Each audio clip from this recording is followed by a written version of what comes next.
What's up mga kabisikleta? Meron po tayong nabili sa marketplace na bike. So this is a 26-inch wheels.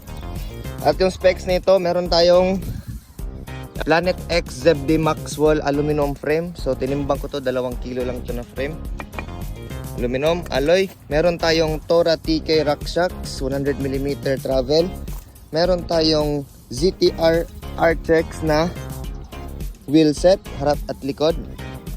Yung hub naman natin ginamit natin ay Hope Pro Evo 2, harap tsaka likod. Sound check tayo mamaya. Yung handlebar natin, Cannondale. At yung brake natin na ginamit ay Shimano Deere XT, harap at likod. Pati na rin yung caliper nya, Deere XT na rin yan. Yan, Shimano.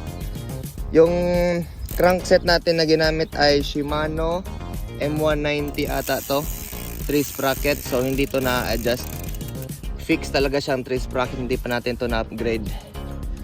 And yung ito, that's it. Yung T-post natin force, tsaka yung seat force, in-upgrade ko na rin to. Itong frame, tininturahan ko lang to ng violet, dati itim to. So, hindi naman ito ka-perfectan kasi first time naman natin sa mga ganito.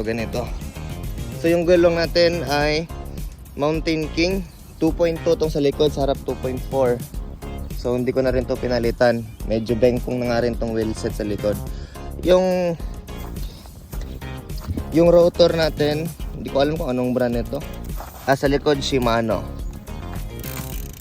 Sa harap din, walang brand. So, yun lahat. Tara, test drive na natin to.